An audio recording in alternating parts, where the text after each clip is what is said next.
c'est quoi l'astral? L'astralisation. Est-ce que tu as déjà entendu ce mot déjà? Si tu es dans une démarche d'ouverture spirituelle, d'ouverture de tes capacités, que ce soit clairvoyance, clairaudience, clair ressenti, enfin peu importe, médiumnique, eh bien il faut que tu connaisses ce mot astral. Pourquoi? Parce qu'en fait, l'astral, c'est une espèce de couche ultra présente autour de nous, sur Terre, autour des humains, dans les plans subtils, une couche qui est là inévitablement pour tout le monde et à laquelle on a tendance à être relié. Alors, au départ en permanence, et puis le but du jeu, c'est de sortir de cette couche-là. Que tu sois dans le développement personnel, spirituel, ou que tu sois pas conscient que tu es en train de faire du développement spirituel. Euh, Qu'est-ce que c'est que cet astral? Cet astral, c'est toute cette couche qui génère, dans lesquelles il y a les peurs, les doutes, les pensées poubelles, dans lesquelles il y a aussi tout ce qui va te pousser à être dans la réaction émotionnelle. Donc imagine bien que tout ce qui est actualité, qui est juste là pour appuyer sur le bouton, faisons réagir émotionnellement les gens plutôt que de les faire réfléchir de manière saine à une situation globale, tout ça c'est dans l'astral. Dans l'astral, tu as aussi, donc si tu commences à avoir un peu de vocabulaire dans le milieu de la spiritualité ou du développement spirituel ou des perceptions extrasensorielles, eh bien c'est là-dedans qu'il va y avoir tout ce qui est défunt. C'est là-dedans qu'il va y avoir aussi des choses moins sympas. Bon déjà, un défunt, ça peut ne pas être sympa, mais tout ce qui va être entité. Donc tout ce que tu peux entendre en nettoyage énergétique, on vient te libérer d'entités, de miasmes, de pollution, voire pire, selon les gros nettoyages, ça peut aller, si tu crois à ça, jusqu'au mot démon. Toutes ces bébêtes-là vivent dans l'astral, et qu'est-ce qu'elles font? Tout ce qui vit dans l'astral a une seule source de nourriture, et c'est nous. C'est notre énergie, c'est tout ce qu'on dégage. Et en fait, pour se nourrir, ils vont venir générer des doutes, des peurs, des réactions émotionnelles. Ça, c'est la nourriture de tout l'astral pour que l'astral puisse vivre. Donc à chaque fois qu'il va y avoir possibilité de déclencher un doute, une peur, une réaction émotionnelle, pouf, et que l'humain génère un doute, une peur, une réaction émotionnelle, c'est de la nourriture énergétique, bien sûr, pour ces choses-là qu'il y a dans l'astral. Donc il faut que tu te dises que de toute façon, quasiment aucun être humain n'échappe à l'astral. On a tous eu une réaction de colère, on a tous réagi devant un thème qui nous a mis hors de nous. D'ailleurs, ce mot hors de nous, c'est vraiment retirer la partie de toi pour qu'elle soit en dehors. Mais si t'es en dehors et pas dedans, il y a des choses qui peuvent rentrer. Il faut vraiment voir ça comme ça. Il faut aussi voir ça un peu comme un jeu.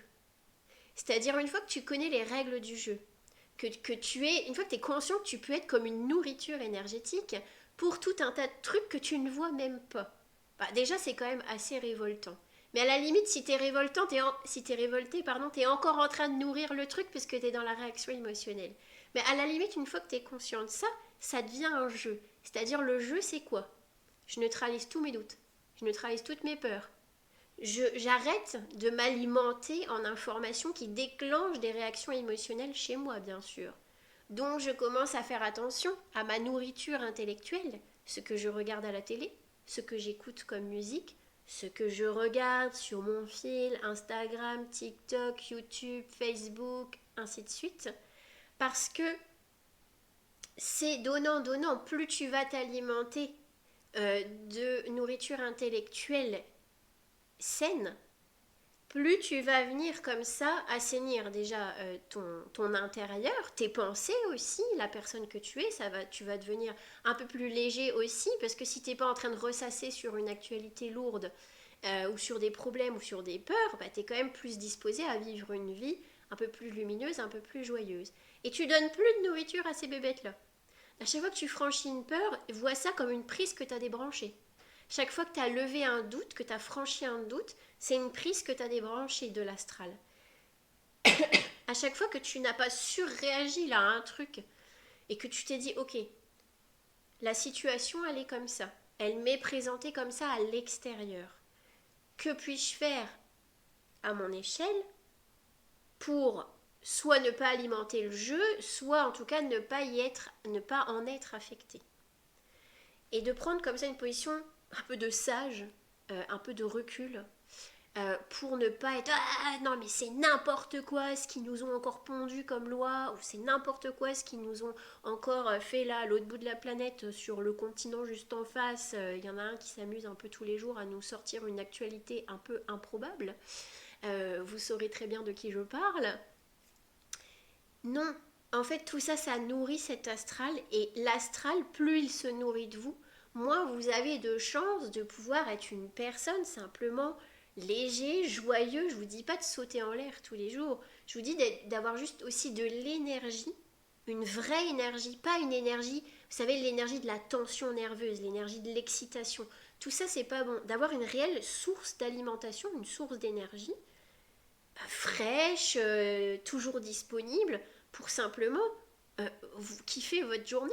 Simplement kiffer faire à manger, faire votre boulot, faire votre vie de famille, aller faire une petite balade, l'esprit léger. Le but, c'est pas d'avoir des grands projets pour l'humanité, pas du tout. Le but, c'est simplement de retrouver une énergie pour avoir envie de faire les journées telles qu'elles se présentent pour vous, avec les moyens dont vous disposez déjà. L'astral aime bien aussi se nourrir des désirs, et donc alimente le désir qu'on n'a jamais assez. C'est jamais assez bien. Je voudrais plus, je voudrais une plus grande maison, je voudrais déménager, je voudrais changer de mec, je voudrais un autre job, je voudrais. Plus vous êtes branché à des désirs de choses que vous n'avez pas encore, plus l'astral est en train de pomper là dans les tuyaux ces prises de désir sur lesquelles vous êtes branchés. Finalement, moins vous avez de désir. Donc, c'est-à-dire, plus vous êtes heureux d'être la personne que vous êtes aujourd'hui, de vivre dans ce lieu de vie, quel qu'il soit, avec les gens que vous avez choisis, avec le travail que vous avez choisi. Si déjà vous arrivez à trouver du contentement, de la satisfaction dans votre journée quotidienne, mais déjà vous avez fait un pas énorme par rapport à la plupart des gens de la planète. C'est hyper important d'être satisfait finalement où qu'on soit. Ça ne veut pas dire que ne doit pas avoir envie d'évoluer autre part. C'est pas ça. C'est-à-dire que l'envie, par exemple, de déménager, si elle est motivée par j'en ai marre de cet appart pourri dans ce quartier pourri avec ses voisins pourris, c'est pas la même énergie de motivation pour déménager que bon là je suis bien de toute façon comme je suis, mais c'est vrai que cet appel de la nature, de la campagne, il me fait aussi envie. Et je crois que je pourrais développer peut-être une petite activité là-bas qui me ferait plaisir, qui ferait plaisir aux autres. Si vous voulez, il ne faut pas que ce soit fondé sur le départ. Il y a une différence entre être fondé sur une peur, une colère, une frustration, ou être fondé sur une réelle envie d'aller de l'avant, d'aller ailleurs. C'est très différent comme motivation. Et surtout, premier cas, vous servez bien de nourriture, puis alors ils alimentent bien dans l'astral ce désir de regarde. Ils aiment bien, ils arrivent à vous faire porter le regard sur tous les petits trucs qui vont pas, plutôt que de vous faire regarder les choses qui vont bien et ces cadeaux que vous avez déjà. Si vous regardez ce qu'il se passe sur la planète, sur tous les continents, est-ce que vous réalisez la chance que c'est, au regard du nombre d'humains sur la Terre, la chance que c'est de pouvoir avoir de l'eau courante, un toit sur votre tête, à manger, de quoi vous vêtir chaudement si besoin. Si en plus là-dessus tu peux vraiment bien chauffer l'hiver, et que tu as accès même à des loisirs, que tu as la possibilité dans ta journée de penser à autre chose qu'à ta survie physique et à celle de ta famille, mais en fait tu vis mieux que plus de la moitié de la planète en termes de nombre d'êtres humains. Enfin, Quand on réalise ça, eh ben, j'ai envie de pleurer en vous le disant parce que c'est tellement insensé. On nous a désappris, en France, en Occident, à nous rappeler la chance, bon sang, qu'on a de juste avoir tout ça. Et nous, qu'est-ce qu'on fait? On râle. Et moi, je l'ai fait. Hein. J'en parle parce que je suis passée par là. Parce que combien j'ai râlé de ma vie, combien j'ai détesté mon quotidien, ça m'a rendue malheureuse comme les pierres. Et je me suis rendu compte au bout d'un moment qu'en plus j'étais poussée de toutes parts pour continuer comme ça. Mais que par contre, il n'y a personne qui allait me sortir de là.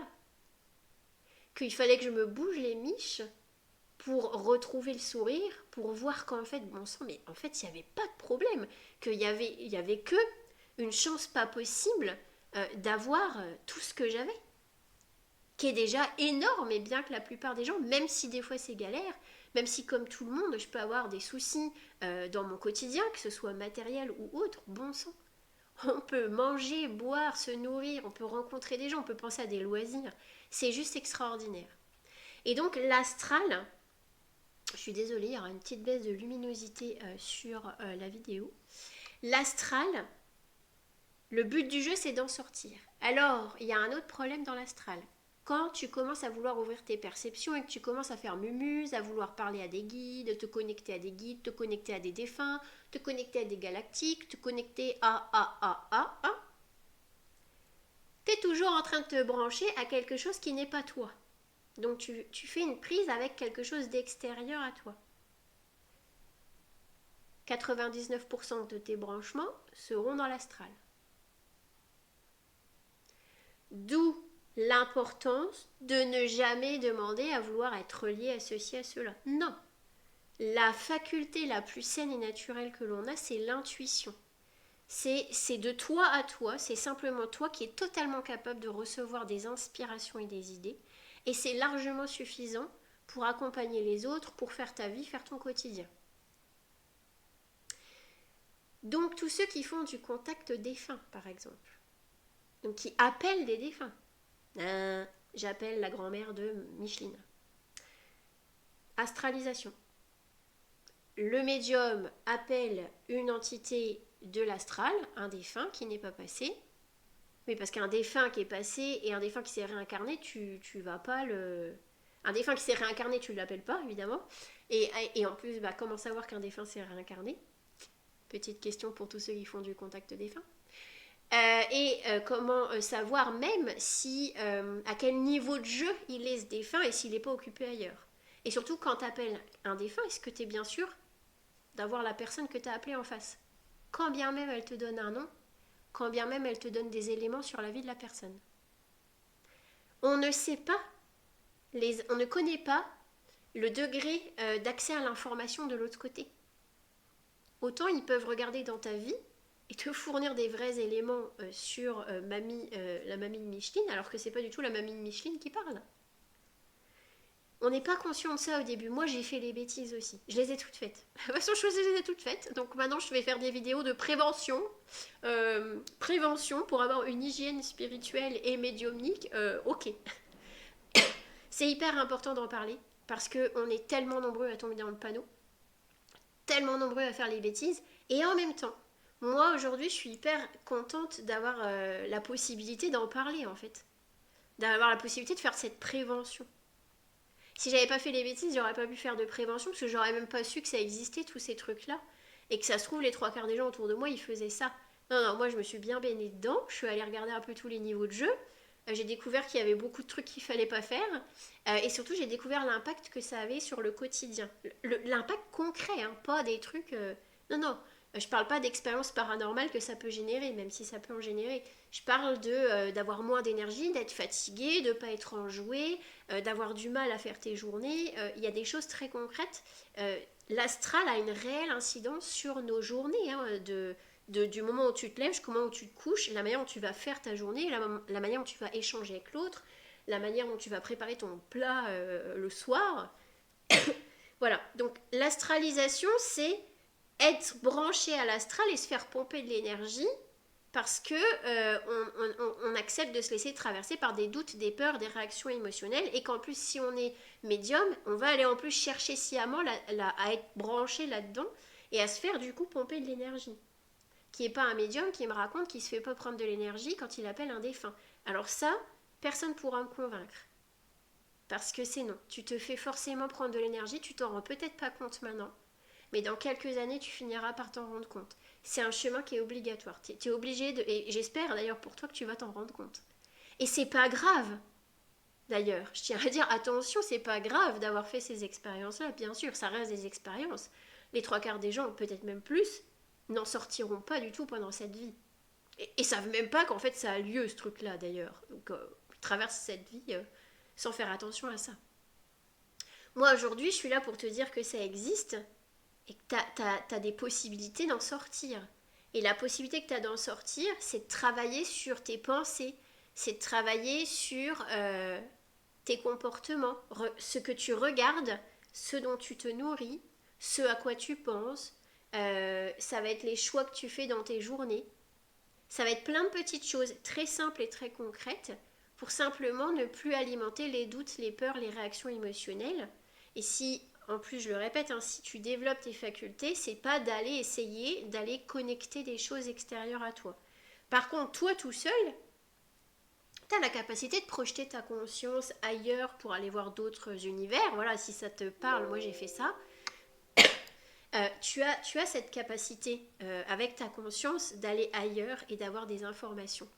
Mais sans avoir besoin de dire j'appelle ce guide, j'appelle ce défunt. Parce que oui, dans l'astral, il y a plein de choses qui sont nommées des guides, qui ne sont pas vraiment des guides. Puisque en fait, ils se nourrissent de ton énergie. Mais ils te donnent de l'information en échange. Voire ils te donnent des vraies informations. Parce que là-dedans, ils sont très malins. Ils veulent pas se faire repérer. Donc en fait, la plupart des informations que tu vas avoir, admettons, tu auras 70% de juste, puis tu auras 30% de trucs qui vont te balader ailleurs là pour t'amener encore sur des strates qui vont te prendre de l'énergie. Si tu as aimé cette vidéo et que tu as été touché par ce message, vraiment partage-la sur tes réseaux sociaux.